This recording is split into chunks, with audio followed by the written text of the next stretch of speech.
Friends, ఈ రోజు నా మొదటి ఇంటర్వ్యూ డాక్టర్ శ్రీ గోకవలసి కృష్ణమూర్తి గారితో జరిగింది. దయచేసి అందరూ చూడగలరు. హృదయపూర్వక కళాకందనములు. నాకు డాక్టరేట్ ఇచ్చారు, బళ్ళవరావు అవార్డు ఇచ్చారు, విడుగరామూర్తి పురస్కారం ఇచ్చారు, కందుకూరు పురస్కారం ఇచ్చారు. వేసిన నక్షత్రుడు అర్జునుడు వేస్తుండేవారు.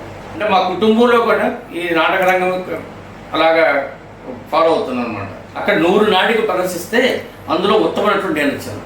నాకు ఏ అక్షరం ఎలాగ పలకాలి, ఏ మూమెంట్ ఎలా చేయాలి, నేను ఈ స్థాయికి ఎదగడానికి కారణం విజయలక్ష్మి గారు, పిల్లా సంజయశ్వరరావు గారు, మిగతా గ్యాంగ్ అంతా.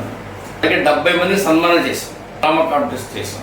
ఎందుకు ప్రెస్టేజ్ అంటే ఆంధ్రప్రదేశ్లో నంది నాటక పోటీ జరుగుతుంటే నన్ను ఫైనల్ జడ్జిగా తీసుకెళ్లారు గవర్నమెంట్ వారు. నేను మద్రాసులో నాటకం చేశాను. అప్పుడు ఎన్టీ రామారావు గారు మాకు అవార్డు ఇచ్చారు. నేను గాలిలో తేలుతున్నట్టు అలా వెళ్ళాను అనమాట ఆయన దగ్గరికి. కే నాగేశ్వరరావు గారు మా నాటకం చూడడం బిహెచ్ఆర్ హైదరాబాద్ వచ్చారు. నేను అందరూ బిచ్చగాడి వేషం వేశాను.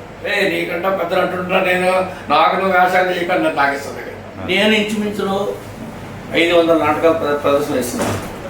రోజా గారితో ఏదో చేశారని విన్నాము. అంటే రోజా గారు వేసిన నాటకం పోరా బయటికి పోరా బయటికి తోసేస్తుంది అనమాట. నేను చంపేస్తాను. చంపేనా గిన్నెములతో తాకట్టు పెట్టి అన్ని సేవలు వచ్చేసి వాళ్ళు బాబు 10 పైసలు ఇంటి బాబు అనుకుంటుంటే తమ్ముడు ఏడుస్తుంటే చూడలేక నేను చచ్చిపోయినా.